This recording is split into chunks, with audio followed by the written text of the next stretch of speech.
Keep 100% of your claim. G4 Claims. If you've been hurt in a road accident that wasn't your fault, you should really talk to G4 Claims first. Unlike road accident solicitors, we don't charge you for our services, which could see you better off. To keep 100% of your compensation, have a chat with Nicole and the team. You'll be glad you did.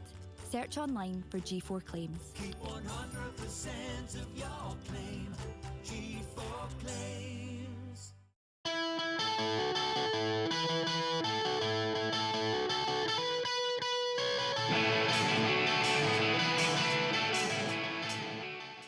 Hi and welcome to this week's episode of the DW podcast. I am joined by Jeremy Corbyn. How are you doing, Jez? Great to see you, Derek. I hope you're well and fantastic to be on it. Absolutely, it's nice to see you as well. What's been happening with yourself? How's the Peace and Justice project going? Well, we've had a obviously busy time. We've got about 50,000 people signed up for the project, and that number is growing, and that's what sustains us. And the priority areas we're looking at for the coming year are a question of media ownership and media control, and the need for a Leveson 2 inquiry to take place. And so we're also linking that to a campaign on miscarriages of justice, which are often linked, because you think through Hillsborough, all the horrors that went with it, the way in which the Sun and other media reported it, and the damage that did for the search for truth and justice by the Hillsborough campaign. Ditto Shrewsbury 24, and ditto questions of what happened in the miners' strike in Scotland and elsewhere, and the blacklisting of people in that. So that's the kind of area we're looking at. And we're also working on areas of international solidarity as well. And I was in Mexico over Christmas with Laura, my wife, who is from Mexico. She was there for much longer than me.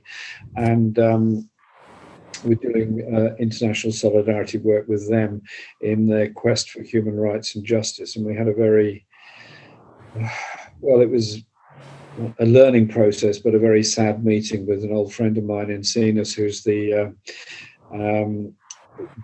Justice Minister, who's trying to look into human rights abuses in the past, including the disappearance of 43 students 5 years ago, or 7 years ago. And they've only found 3 bodies. 40 bodies are still missing, and they're just finding hundreds and hundreds of unmarked graves of Guatemalan women who are trying to migrate through Mexico. And he is obviously doing his very best to try and bring about closure for families, but also create security for the future. So it was a learning lesson of what the horrors of life that some people face when corruption and violence take over. It's a heartbreaking situation, isn't it? It sounds like you're doing some fantastic work there as well. You touched on the Hillsborough stuff there. Did you watch the recent programmes on ITV? Amazing. And well, Maxine Peake is something else, isn't she? She done a fantastic job in that. You know, she's just a brilliant actress. Great friend, and I'm a great supporter of her work. And she doesn't just act brilliantly, which she obviously does, but she totally believes in what she's doing, and that's what comes across. And she's a very important trustee of the Working Class Movement Library in Manchester, in Salford. And she and I went there last year. She invited me to go there. I was doing an event on media in Manchester, so we went to the Working Class Library first, and I donated a booklet to them. And you'll like this. The booklet was sent to me by a supporter in the country, and it was the original version, the original booklet of Keir Hardie on returning from his world tour in 1907, where they had a sort of welcome home rally for him in the Albert Hall. And this was the official program, beautifully prepared. And they didn't mess about. It started at 6:30. Introductory speeches, 45 minutes, and then an hour for this, an hour for that, an hour for the other. And Keir Hardie was given an hour and a half. And then there was a follow-up, and the whole thing must have finished about 11:30. So you imagine, like, there's a few thousand people there. and this was the original of it. So it was a wonderful gift to be given to me, but I don't believe I should hold those things in my study. They should be for everybody. So I donated it to Working Class Library, so it's there as part of the archives. So if you're ever looking for Keir Hardie's Welcome Home in 1907, it's there. I'm just annoyed that his welcome home was in London and it wasn't just up the road from us. Well, I thought you'd say that, and you're of course quite right. That I mean, Keir Hardie's life was so incredible, really. I mean, he was a child miner, wasn't he? A child labourer who had no real formal education, and he just picked things up from church and school and so on, and joined the temperance movement, which probably taught him quite a lot, and then ended up as the first Labour MP, leader of the party, and then basically when he died he was very sad and felt broken because of his opposition to the First World War and his isolation from so many former comrades who decided to support the carnage of the First World War. But you know what? Who's remembered? Absolutely. Those that waved a flag and rushed into that terrible conflict, or those that, like Keir Hardie and Fenner Brockway and others, that stood back. And I think Keir's message stands the test of time. I've also read last year, the back end of the year, a lovely book on the life of James Connolly. There's a book been produced of James Connolly's life, all of those that were executed after the Easter Rising. There's a book been written on each of them, and I was given the book on James Connolly by Com Lawless, and I've read the book, and it's absolutely fascinating. Born in Edinburgh, moved to Dublin, went to America, went to Canada, went on a train tour of the whole of the United States in about 1910 or thereabouts, and then eventually came back to Dublin and then got involved in the Easter Rising through the Irish Transport and General Workers Union, and then was executed in 1916. But what a life. And again, somebody with no resources of his own, lived his total life in poverty, self-taught in every way. And you read his writings and the letters just before he died, and you realize what an incredible brain this man had and what an incredible vision he had. And then you sort of think, well, how many more poverty-stricken young people in that period didn't have the luck, chances, whatever, of Connolly and Hardie, how much they could have contributed. And poverty is such a waste of human resources, and we all lose. I think the real sad thing about this is, we use your podcast studio for young people to come in and express themselves. I think that's fantastic, because young people are naturally imaginative and actually naturally inclusive. We just put them into boxes too often. I think the real sad thing about that is, we speak about the people like Keir Hardie and James Connolly, and decades later, you've still got the same intrinsic problems. It's poverty and inequality that's plaguing society. I'm going to Derry next week, doing events around the 50th anniversary of Bloody Sunday, and visiting lots of places and so on. We're going next weekend to Derry. I'm absolutely looking forward to that, because it is about forward-looking Irish identity, but also socialism and social justice. And this is where Connolly was so exceptional, because he was a nationalist. Yes, he was an Irish nationalist, and he didn't shy away from that at all. But he also wanted a socialist Ireland, in order that he didn't just wave a flag over landowning inequality.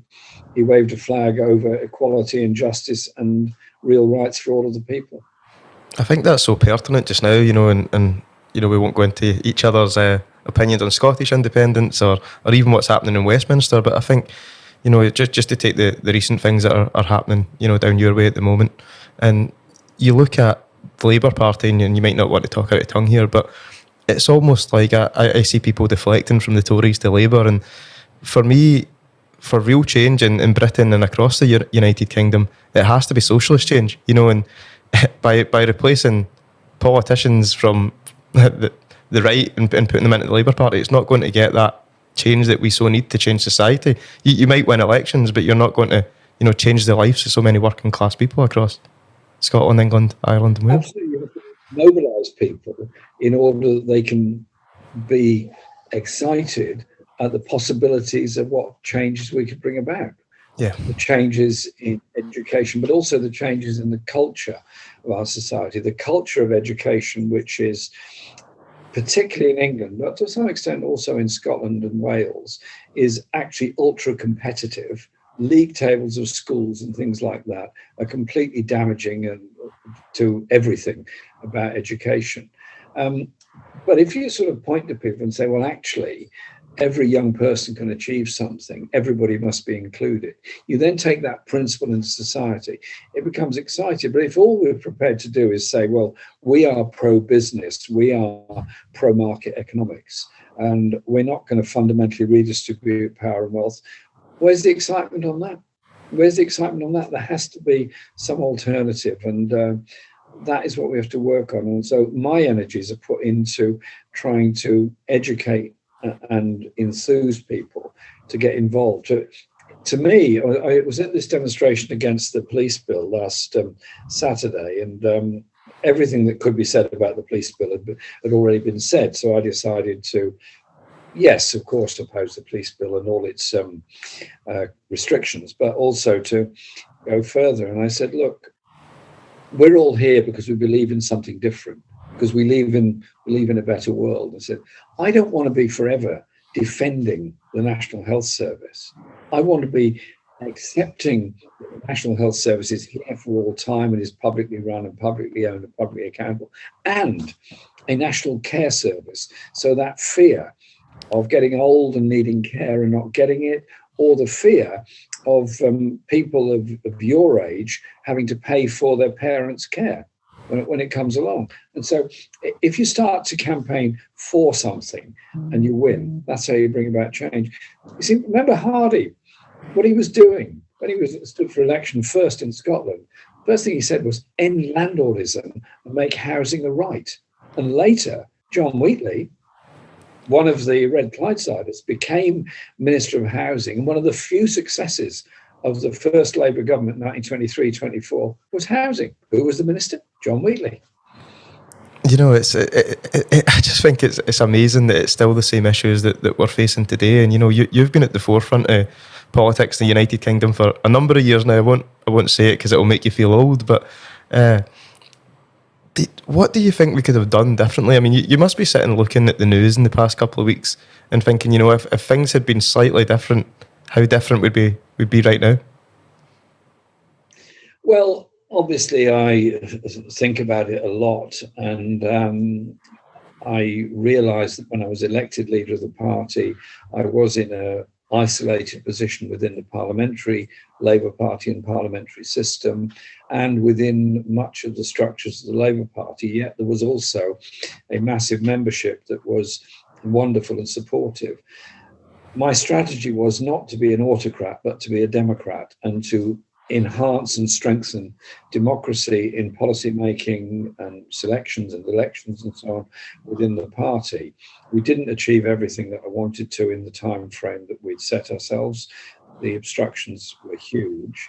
I was very keen to change the economic thinking of the party, which we certainly did. And to me, that was the key thing.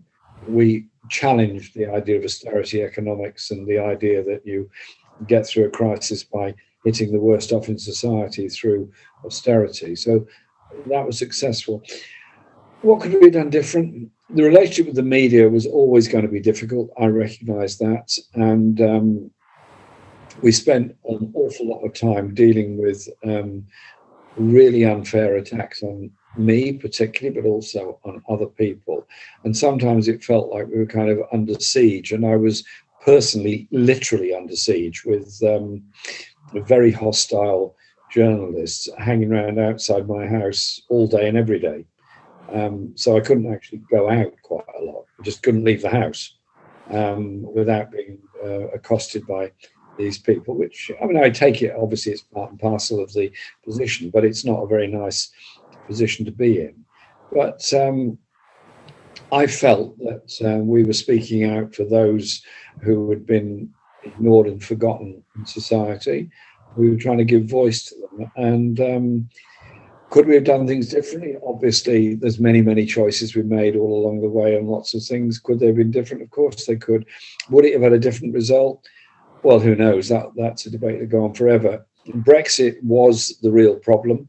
There wasn't an easy answer to it, in that Labour support across the country was probably 60-40 in favour of Remain in the EU, roughly speaking.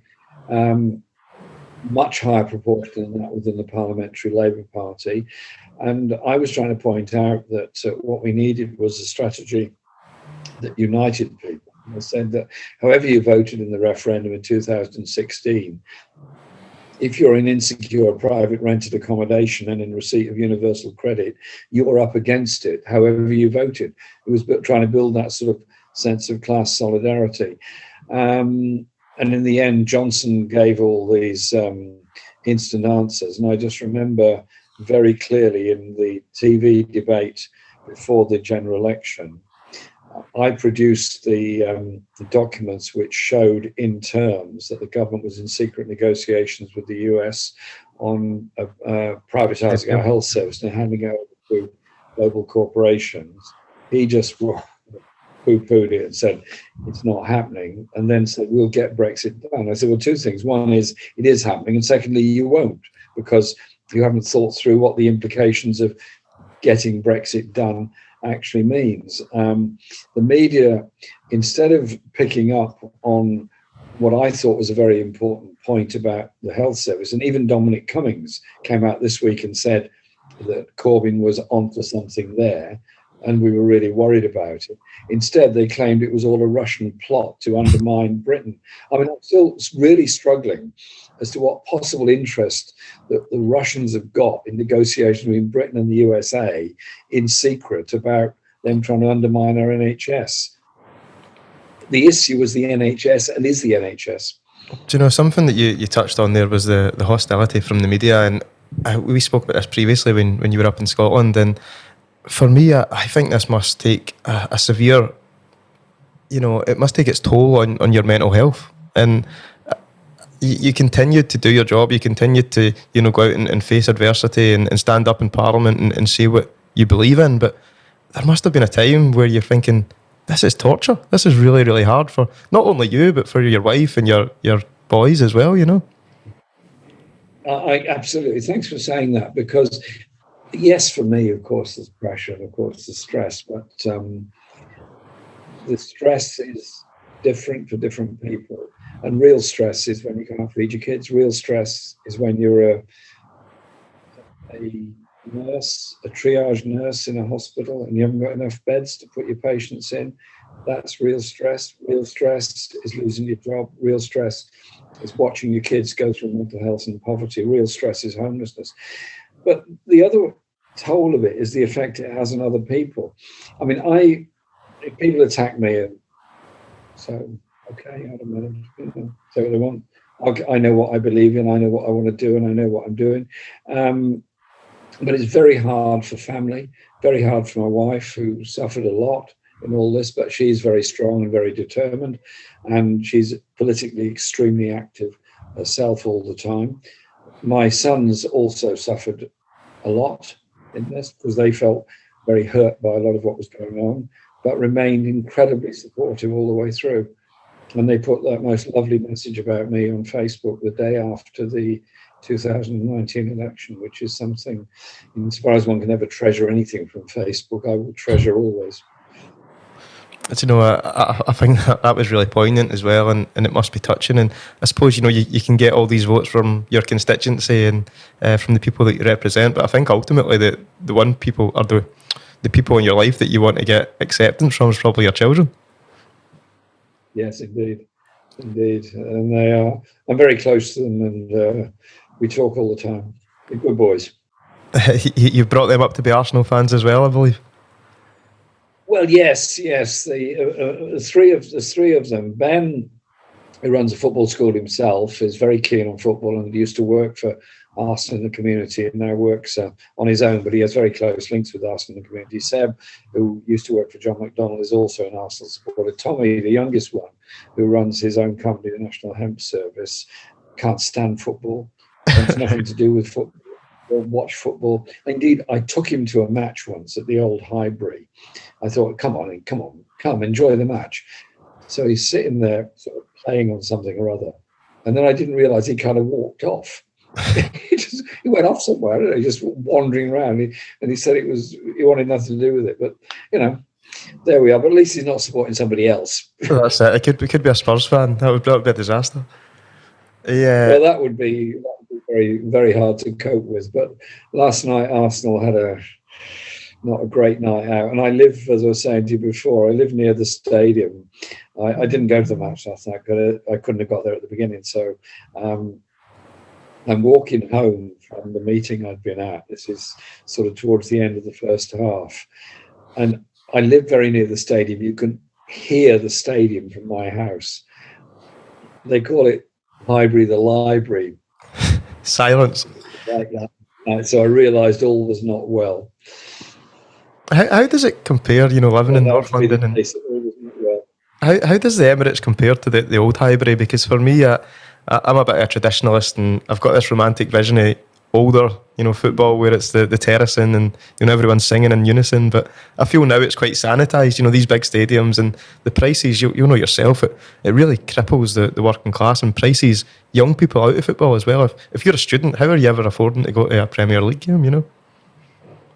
The old Highbury, which is still there, but now a housing development, but the stands have been retained, the East Stand, the West Stand. There's developments around it, and there's a public right of way through it, which something I supported in the planning process. And I cycle through there quite often. But the sad thing is, what was the pitch is now a sort of combination of garden and water garden and little bits of patch of lawn with glass partitions between them. And there's a big slide up saying no ball games. You're joking. On the old pitch. It's sort of, wow.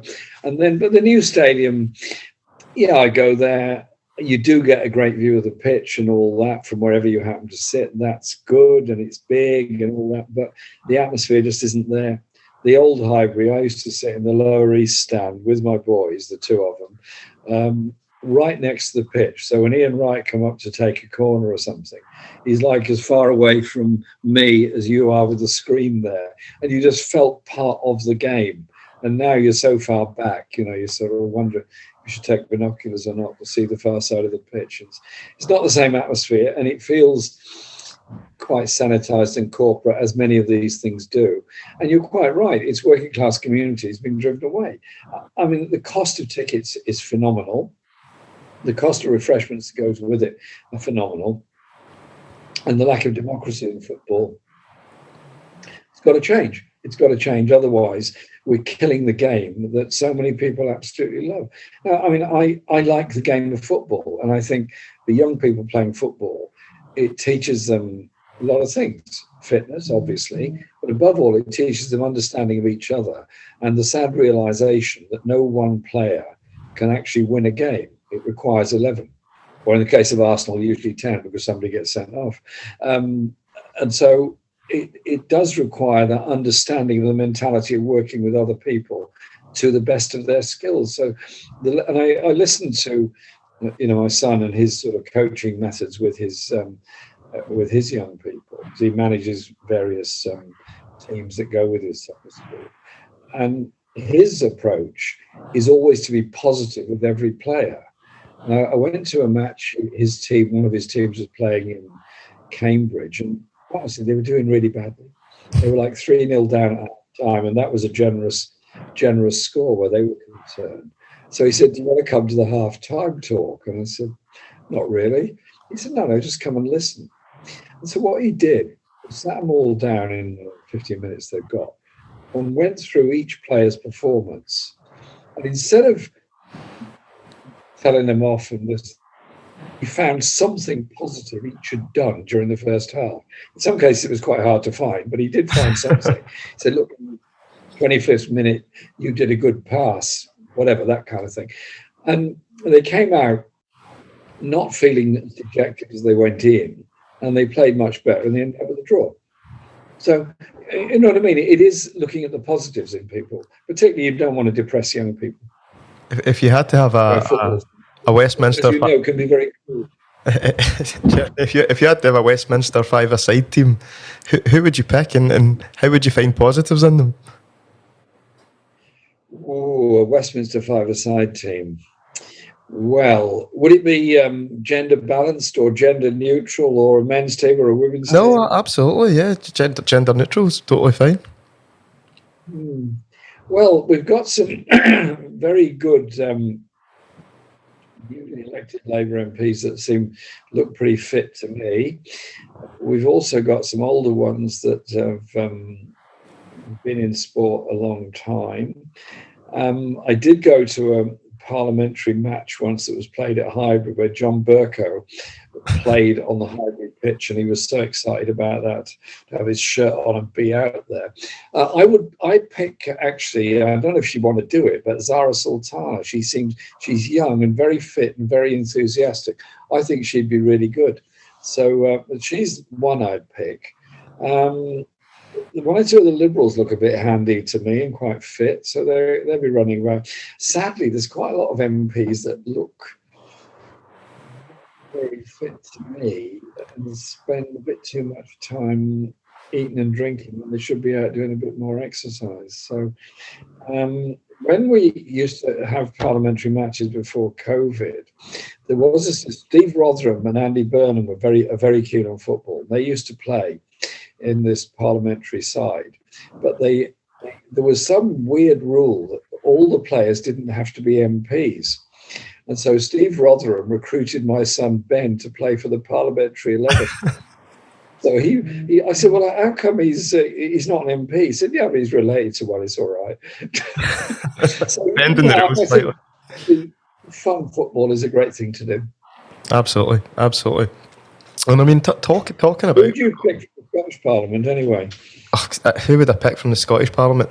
I think it's interesting. You've always got, in my opinion, Anas Sarwar and even Sir Keir, if you want to call him that, posing in football pitches, trying to connect with the working class. Who do I think would be the best player? Do you know the SNP? Paul would be good. Glasgow, he'd be good, wouldn't he? Yeah. Paul would be all right. Who else would be decent? He looks pretty fit, doesn't he? Yeah, he's all right. Listen, I actually think Scottish Labour would get an all right five-a-sides team. Neil Findlay, could he play football? What's that? Neil Findlay, could he play football? Yeah, he probably could, aye. He's all right. Do you know, we were talking about fan ownership the last time you were here, you know, and I think that's, in a previous Labour manifesto, that's something that you pushed as well. For me, community ownership really is the way forward for many clubs. It's, you know, football is the life and soul of communities, and a lot of the time, certainly where I'm from in Motherwell, you know, the biggest employer in the town, unfortunately now, is the football club, and I believe that football clubs should be sustained and owned by the people that care the most about them. But I often wonder, you know, how would that translate? For example, you look at a club like Liverpool, who are really ingrained in their community. You know, I think the city of Liverpool and their socialist values almost seep through into the football stadium as well. But then if you're wanting that success on a global scale, can you avoid the capitalism and the big money that comes with it? Well, that's the hard part. I mean, Bayern Munich is always presented as the most democratic club, and so is Barcelona.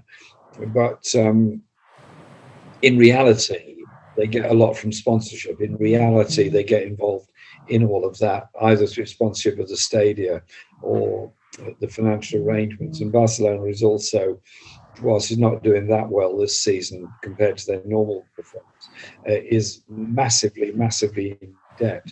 And if Barcelona is as important to Barcelona as Liverpool is to Liverpool, then you can sort of see the depression that would come over the city if Barcelona collapsed as a club, or if, obviously hope it doesn't happen, or if Liverpool or something like that.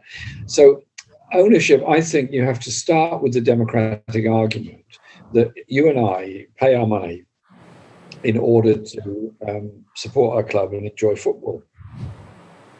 And Arsenal are good in the sense of Arsenal in the community. They do some very good stuff, and they support freedom from torture, football mat campaigns, and they provide sports facilities of all kinds of sport, tennis and other things as well at the stuff they do. But in reality, they're owned by some very wealthy people who put money into Arsenal in order to buy and sell players, and the fans have no say in it whatsoever. So I think you have to start with two things. One is the Premier League in England is a mega rich, mega successful league, but the amount of money it's sucking out of the Championship, the lower leagues and amateur football, to some extent the same in Scotland, means that grassroots football dies, and the footballers of tomorrow are not necessarily growing up now.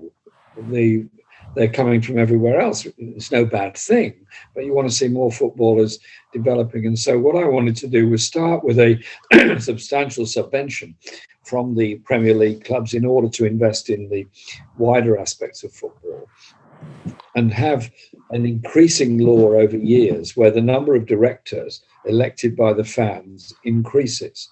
Now, they're going to be a fan-elected director is going to be in a very difficult position because they're going to be under lots of pressure from fans, all of whom are very good at selecting last week's team. Yep. You know, they're very effective at that. But they do need to make sure that that democracy actually works in some way, and that is what I would want to see, and also democratic ownership of the club, whereas, say, 50% of the shares are owned by the fans, things like that. So you gradually increase the fan involvement, because quite often fans just feel they're taken for granted and ignored. Yeah. And that they feel that sense of isolation. And football is a business, yes, I get that, but it's also so important to the community. Take Motherwell. Steelworks gone, mining industry gone, hasn't been replaced by equivalent types of manufacturing industry at all. And so it's either commuting, small businesses, and as you say, Motherwell has now become the largest employer in the town. And so football can be a major force for good in the community, major inspiration for kids, and footballers themselves can be an amazing sense of inspiration. I just digress slightly. I've never forgotten taking a group of kids who had not been doing very well at school, not been behaving very well, but they'd been sent to Arsenal Double Club in order to improve their maths and English, which was a good thing. And those that had been through the maths and English supplementary course were then given an evening at the stadium with an Arsenal player. And I went with this group of kids, and Patrick Vieira was the Arsenal player. And he was wonderful. He sat down and he stayed much longer than he was supposed to have done, answered every question. And he said, he just looked at them all and said, look, in front of you, you see a footballer and you see somebody in a club that's doing well. I grew up in a very, very poor community. I grew up in a very, very poor village. And I want for every kid in the village what I've got. I want that education. And so I said, learn and study your education. And then another one of these events, Arsene Wenger came and described how he learnt English, which apparently was by getting a bedsit in Cambridge and listening to people in cafes.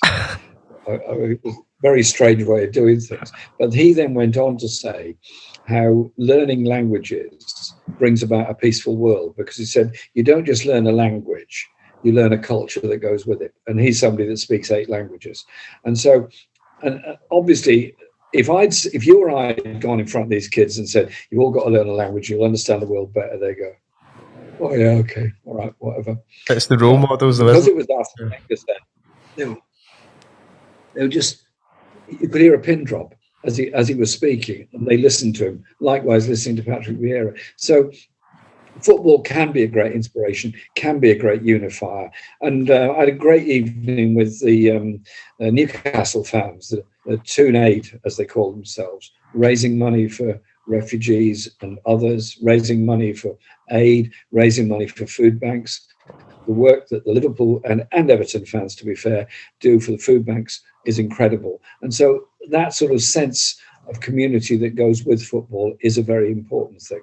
And but unless we reduce the ticket prices, who's ever going to be able to afford to go to big games? I mean, when you're talking 40, 50 quid for a ticket, who can afford that? You can't. A family of four cannot go to a match where they're spending 200 quid. Yes, it's ridiculous, and you hit the nail on the head. I think that football clubs and more so football players as well, they don't realise the influence and the power they have, to really, really shape communities for the better. I just wonder, Jeremy, who was asking more questions when it was Vieira and Wenger were there. I hope you let the kids get some questions in and you weren't hogging the mic. Yeah, I got to know Wenger quite well, and I thought he is a very interesting, very well informed, very, very intelligent guy. And I was very sorry when he left Arsenal. I think he's very sorry as well.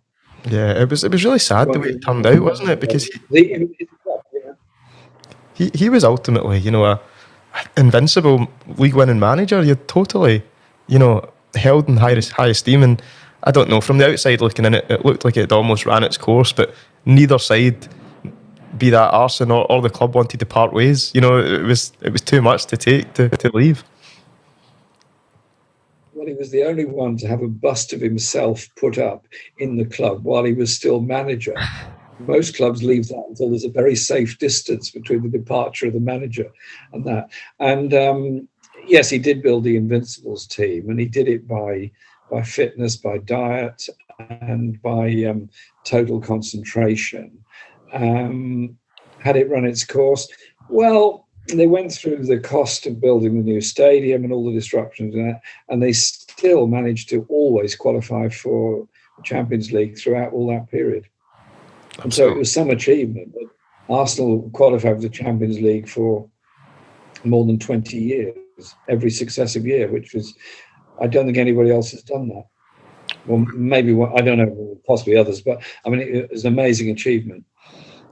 We spoke about, from Keir Hardie to James Conley to Arsene Wenger and Patrick Vieira, and it's two sides of it. I feel that politics really takes up a lot of your energy and a lot of your time, and football is probably where you're able to let off some steam.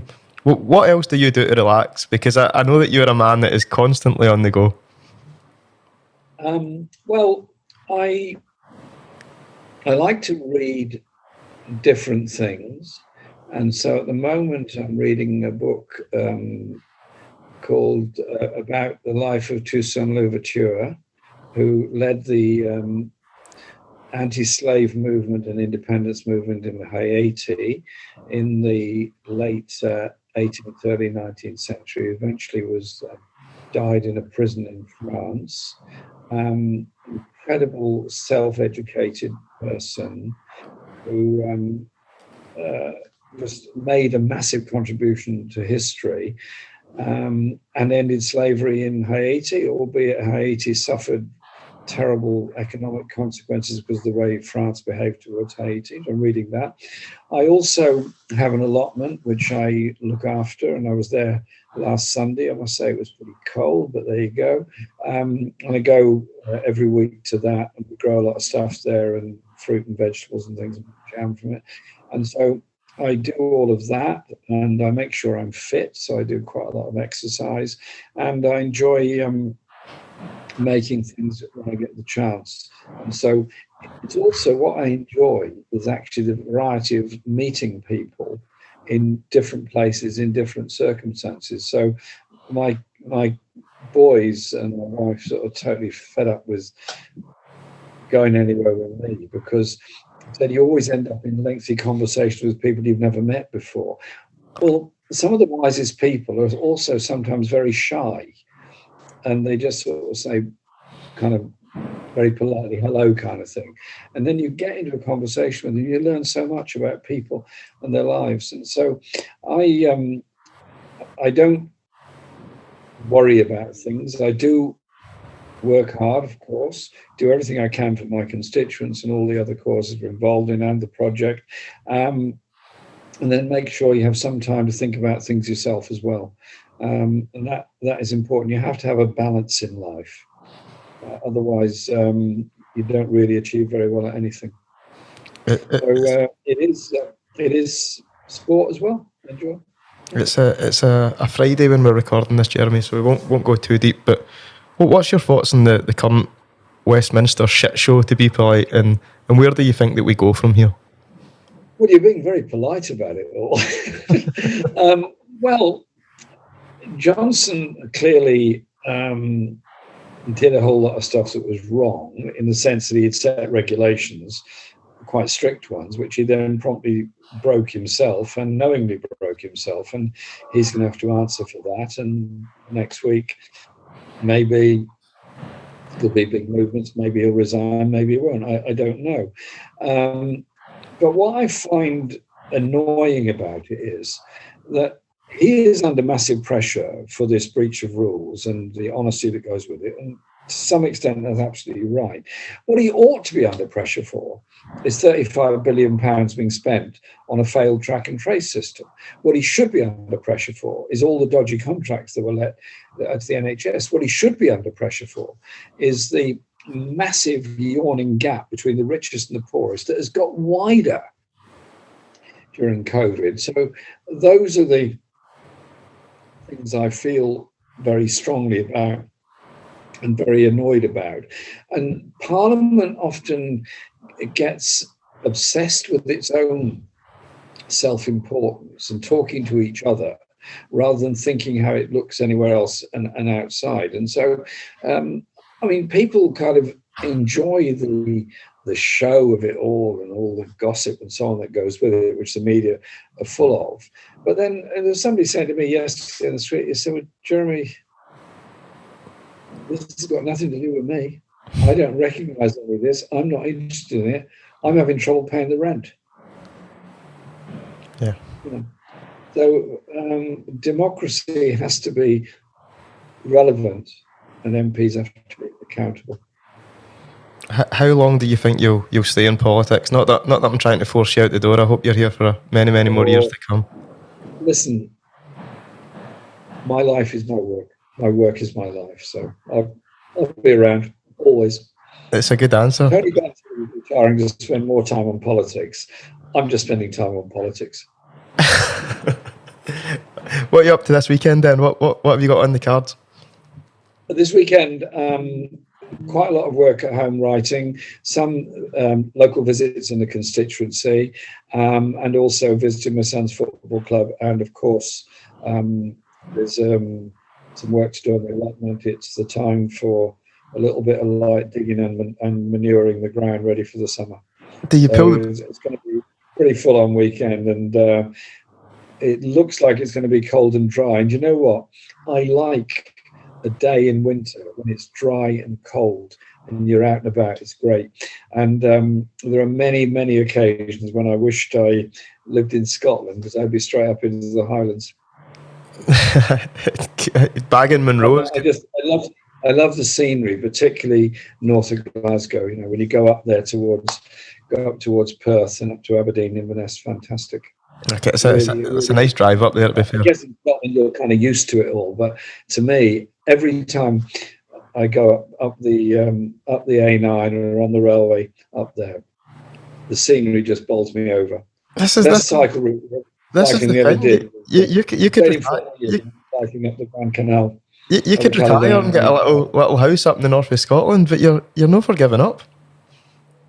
No. What, you reckon you could get me one? That's true. Will you pull the boots on when you go to visit your son's football? I sometimes do a bit of penalty shootout at the end of the event, but I try to do the shooting rather than the goalkeeping because it's too embarrassing.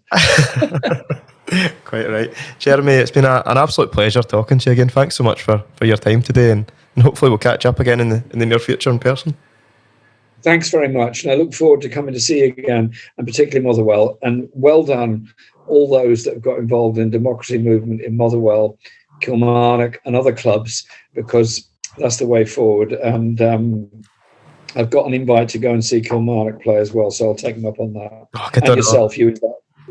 I don't know about Kilmarnock. That's torture. That's brutal. Thanks ever so much. It's been great talking to you. Listen, it's been a pleasure. Thank you.